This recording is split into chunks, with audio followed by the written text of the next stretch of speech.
नमस्कार दोस्तों, मैं हूं डॉक्टर यश।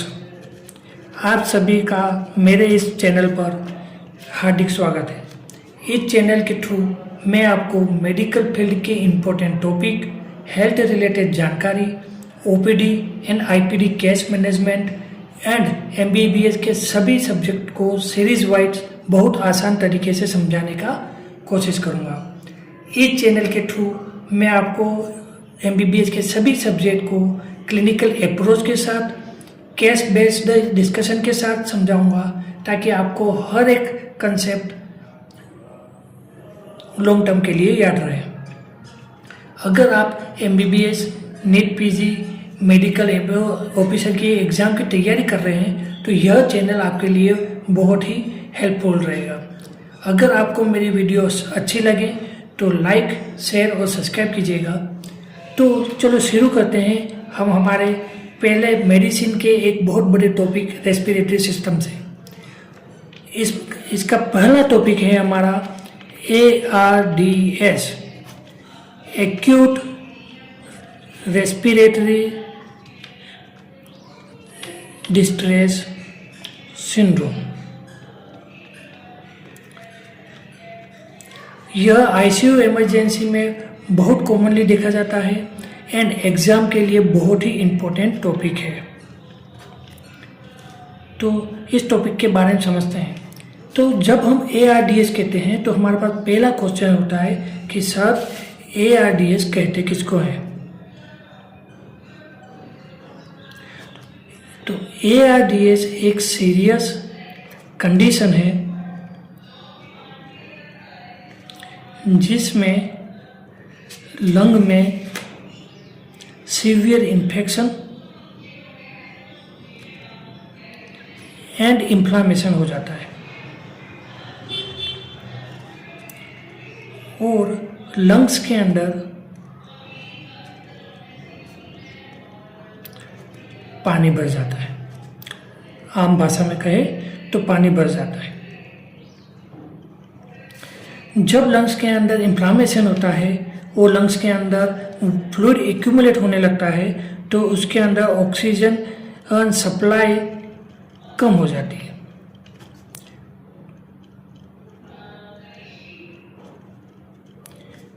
जिसे कहते हैं ऑक्सीजन ब्लड एक्सचेंज इनसफिशियंसी, जिससे पेशेंट की सांस फूलने लगती है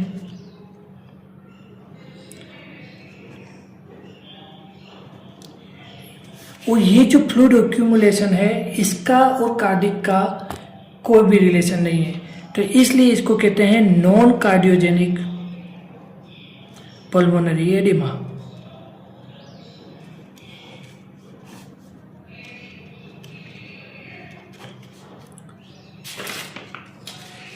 सेकेंड, जब हम इसको और आगे डिस्कशन करते हैं तो हमारा सवाल आता है कि ARDS होता क्यों है।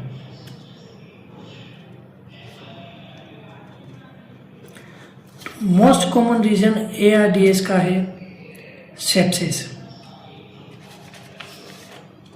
And then pneumonia, aspiration, trauma, acute pancreatitis,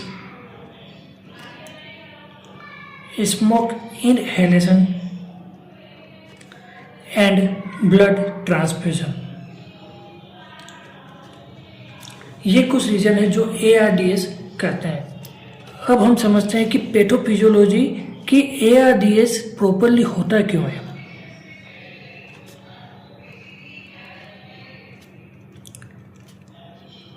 तो जब बॉडी में सीवियर इन्फेक्शन और इंजरी होती है तो इन्फ्लामेटरी मीडिएटर रिलीज होते हैं।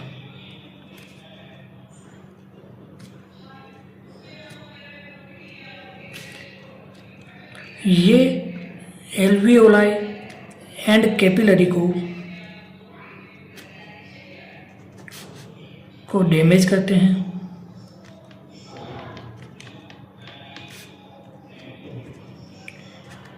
फिर इस डैमेज से फ्लूइड लीकेज होता है लंग के अंदर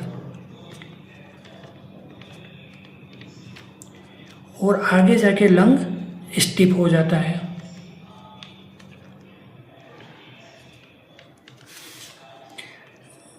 जिस वजह से ऑक्सीजन एक्सचेंज बहुत कम होती है।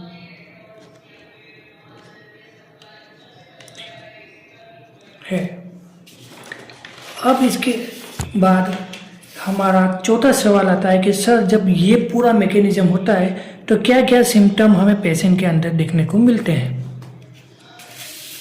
तो सबसे पहला, पेशेंट की सीवियरली सांस फूलेगी,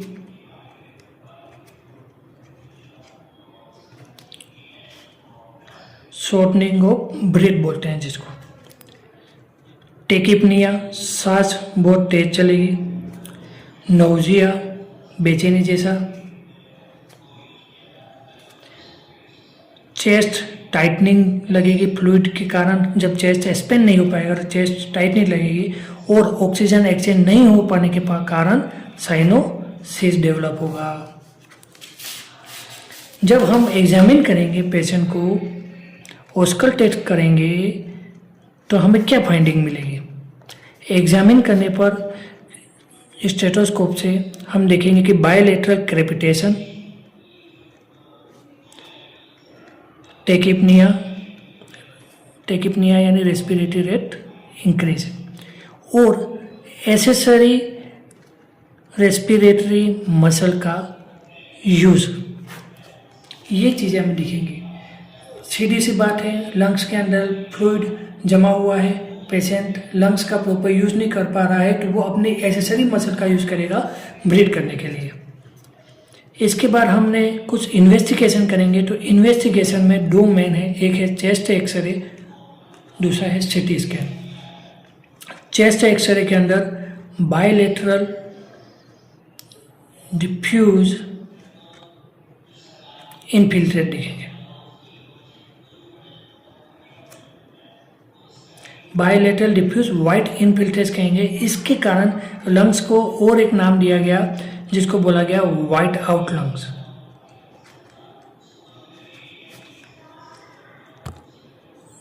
और जब हम सीटी स्कैन किया तो उसके अंदर ग्राउंड ग्लास ओपेसिटी मिलेगी। आगे की वीडियो में हम देखेंगे कि क्रेपिटेशन क्या होता है, टेकिपनिया किसको बोलेंगे, ग्राउंड ग्लास ओपेसिटी क्या है, एक्सरे में कैसे दिखते हैं, सीटी स्कैन में कैसे दिखें, ये सब हम आगे देखेंगे। ट्रीटमेंट की बात करेंगे हम तो सबसे पहले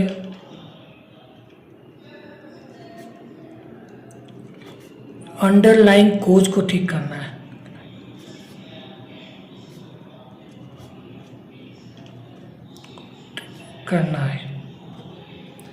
एग्जाम्पल के लिए अगर सेप्सिस है तो हमें हायर एंटीबायोटिक्स स्टार्ट करनी पड़ेंगी और पेशेंट को एंटीबायोटिक थेरेपी देनी पड़ेगी। इसके अलावा ऑक्सीजन सपोर्ट देना पड़ेगा पेशेंट को, जिसके लिए मेनली है वेंटिलेशन।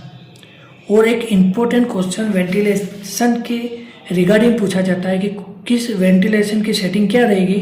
तो वेंटिलेशन हमेशा लो टाइडल वॉल्यूम स्ट्रेटेजी पे काम करेगा। लो टाइडल वॉल्यूम देंगे कितना, 6 ml पर kg के हिसाब से। लास्ट, अगर किसी पेशेंट को ARDS होता है तो आगे जाके क्या कॉम्प्लिकेशन कर सकता है। तो ARDS आगे जाकर रेस्पिरेटरी फेल्यूर कर सकता है, मल्टी ऑर्गन